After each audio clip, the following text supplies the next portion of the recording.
Ladies and gentlemen, the psychiatric ward has been looking for me and I'm running out of chalk. But on a good note, today we're talking about some complex analysis. I'm real happy to finally be able to. It's been a while. I hope y'all don't mind music in the background.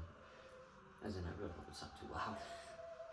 So, we're going to talk about residue theorem today. Specifically kind of what it means, what it does, what is a residue, and a little demonstration. So, complex numbers are weird. There's really not much of an equivalent in vector calculus in R2 and Rn that represents residual. It's kind of just a complex phenomenon, or just a property, depending on how enthusiastic you are to be dealing with this kind of stuff. This is the magnitude map of 1 over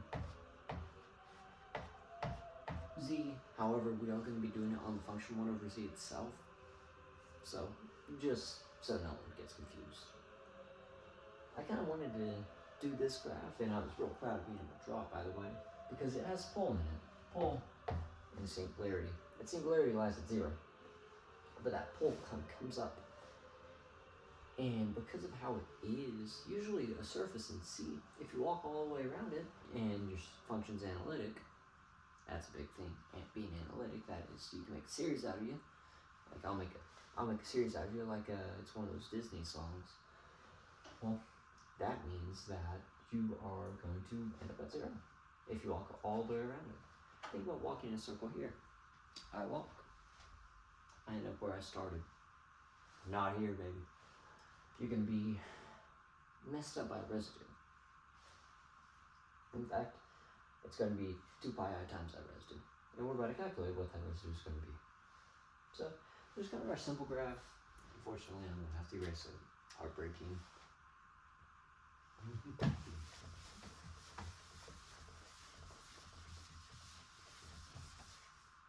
What we're going to do is calculate the function. So,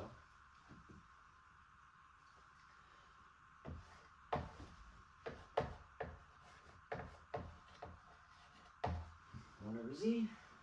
If I'm doing this in a circle, then it should be pretty obvious that it's going to end up looking a little bit like this. E theta,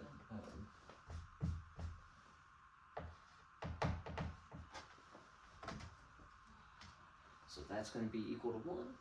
That gives us from 0 to 2 pi of I d theta. And that is going to be, finally, equal to minus 0.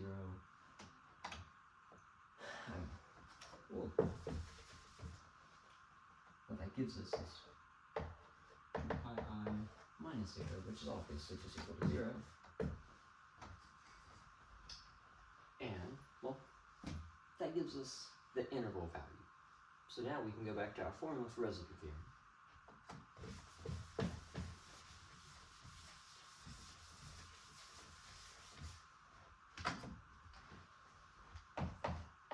Over 2 pi I times our interval value, which we evaluated out to be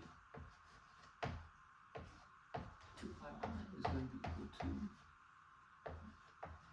the residue of f at our singularity, assuming f only has one singularity. So there, because we thankfully have that, what it gives us is that 1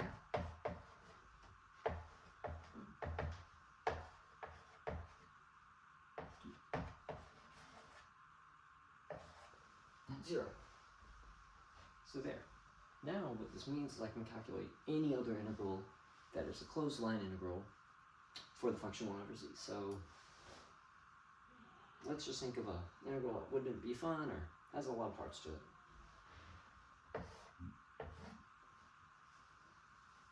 I'm going to start here.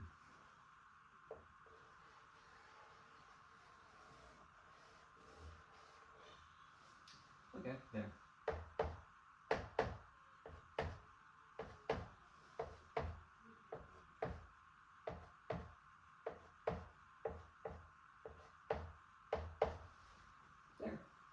whatever in the world this is. Or more realistically, it would probably be something like a semicircle and a square, something weird. But all of these are just going to be equal to 2 pi I times our residue. So what we get is just 2 pi I. That's going to be equal to all of these integrals. So, and this is for our function and one over c. So that. They're all equal. So it's pretty funny, pretty weird. Now I want to talk about a more general case with multiple.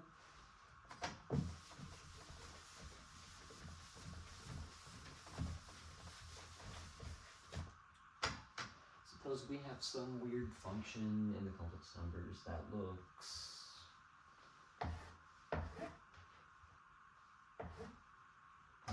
we're going to put singularities just here,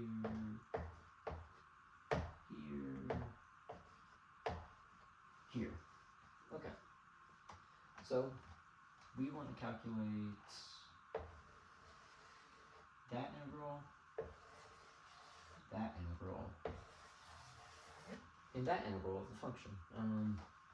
We're just going to say the function has some weird look like that. Yeah. I kind of hate that I didn't mark the integrals real well. There's I1, this one right, no, this one right here is going to be I2, and this one's I3. Sorry, I need to get some colored algebra on the chalk. We're working on the budget right now. So, all we have to go ahead and do is say that I3, it's just going to be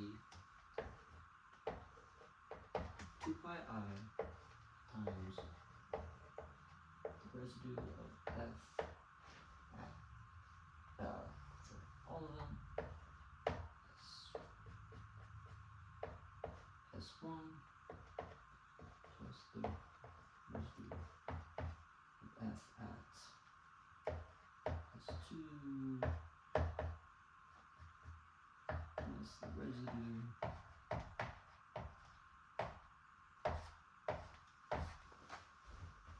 it's going to be that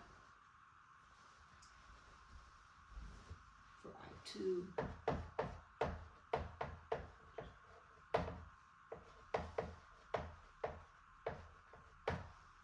F and S2.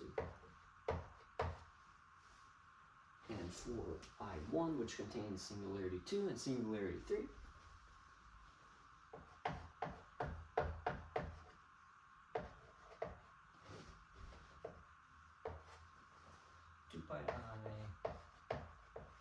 residue f S2 plus the residue of f at S3.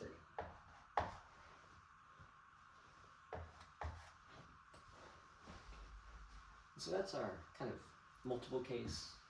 The formula itself, though, is just that the line integral for d of f is going to be equal to 2 pi I times the sum of all residue in d of f at their singularity points. Whew, that's been a little bit, but I kind of hope that gave it a little bit better of an understanding. I've got a lot to go. I'm probably going to do some more videos on complex analysis if I get the chance. For now, I kind of have to focus on vector calculus. But, yeah, thanks. I hope that was helpful. I'm running low. Besides the fact I got a bunch more, but if anyone wants to give a color talk, I'm not going to say no.